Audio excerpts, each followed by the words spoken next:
Full pads went on for the first time in fall camp Friday. We had a chance to catch up with co-offensive coordinator Bryan Harsin and defensive coordinator Manny Diaz about all the latest from practice. All eyes are on the coordinators this offseason, possibly more so on Bryan Harsin. After the quarterback issues from 2011, Harsin is evaluating each quarterback on campus and looking for the one who has the right keys to drive the Longhorns to victory. It's not knowing, it's going to be consistency out there, and obviously it starts with turnovers and then completion percentage, and completions in practice. So both guys have done really well. I think they've made good decisions. We'll get into the first scrimmage. Each guy will have an opportunity when we do that to go out there and to run with the ones, to be in live bullets. They're not getting hit, but to be around live bullets, and then we'll assess from the previous practices and that scrimmage and go from there. The assessment of David Ash and Case McCoy has been ongoing for nearly 2 years. After being around the two quarterbacks the first 5 days of camp, Harsin has seen positive changes and is set to fix the issues from 2011. The decision making is there. What I look for is there's still mistakes and things like that, but they can come back now and explain it, or they can coach themselves up right away.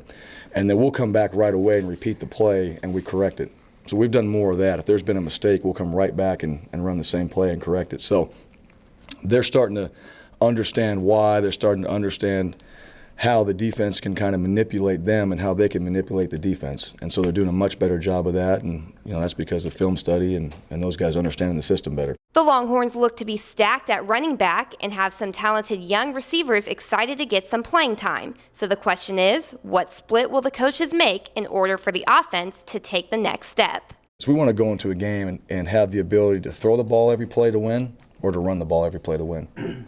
That's how we want to be able to set up. And then ideally we're 50-50 in that situation. And if we're 60-40 run, that means we're doing pretty good. The hype around freshman Dajay Johnson continues to heat up. Mack Brown has spoken very highly of Dajay's talent, as did Bryan Harsin Friday. He's been really good in practice. We've kind of moved him around and done different things with him. He's just an explosive football player is what he is. He can run, he catches the ball well, and so he's got a lot of different things that he can do, and we can utilize them in areas. Another true freshman Texas fans are excited to see is running back Jonathan Gray, who Bryan Harsin has compared to Jackson Shipley as a freshman. He's one of the guys, last year when Shipley came in as a freshman, he really stood out early. He just had a great work ethic about him. He's got a tremendous passion for it. He's been very successful in football, and it's very important to him. And you can feel it and you can see it from drills to team periods to the end of practice. He's into it. He's excited. He's trying to help guys around him stay motivated if they need it. And I think that's what you want. With all the talent at running back, the true pressure falls on the offensive line to make holes for these backs to explode. Bryan Harsin is encouraged with what he has seen with Stacy Searles and the offensive line progress. So I've been very impressed with just their mentality and their attitude, and you've got depth at that position. And I think that always creates more competition, and when you've got that, you start to see guys really step up, and those guys that played for us last year, they're playing at a very high level right now already, and then they're providing leadership for the young guys, and you can see with those veteran guys how important it is now, to play that position and the pride, in the O-line, which when you've got that at the O-line position, it's good.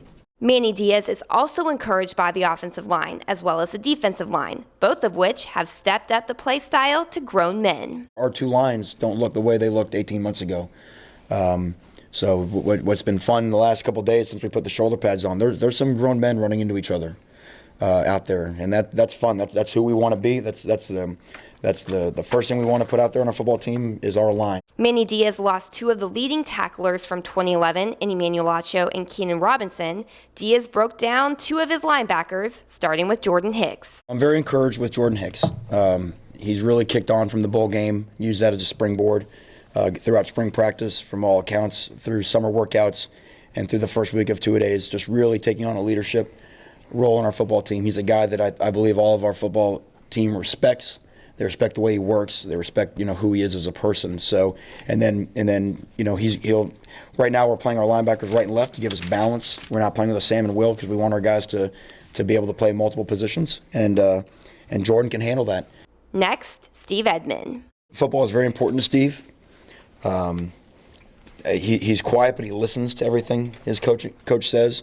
You know, there's players we talk about. There's players that think about football when they're in this building. There's players that think about football sometimes when they're not in this building, and there's players that are really, you know, constantly thinking about the game. And Steve is one of those guys. Steve is a student of the game, so he really wants to be right. He's a guy that will ask questions. He's a guy that might text you in the middle of the day and say, "Hey, what about this? What about this?" And that just lets you know that he's somewhere walking around, you know, thinking about his craft, which is what you want as a coach. The talent at defensive back is once again on the 40 acres. Manny likes what he sees from his DBs, but is cautious to say the unit is the best in the country because of some youth. I know you can't survive in this conference without 5 defensive backs at a minimum. That's just to get in the door. And right now our 5th defensive back is going to be inexperienced. And the quarterbacks and receivers in this league are going to have to find that guy. So that's a big point of emphasis for us. This camp is finding out who 5 through 8. We have a little bit of experience in 1 through 4, but if you don't have 5 through 8, 1 through 4 won't get you through a 12-game season. With a limited number of seniors on this Texas team, Diaz likes that his junior class has the leadership and talent to take over the team. We have sort of a nucleus on our football team in that junior class. You know, I think of Adrian, Jordan Hicks in the same boat. You know, Carrington Bynum, Jackson Jeffcoat.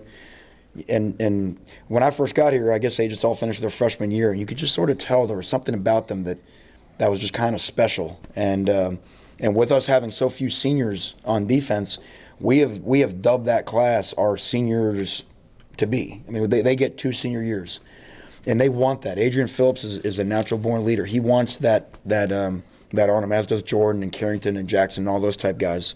The Longhorns are 4 Saturdays away from kickoff against Wyoming. We'll keep you updated on all things Texas throughout fall camp on Orangebloods HD. For the Longhorns, Taylor Gaspar, Orangebloods.com.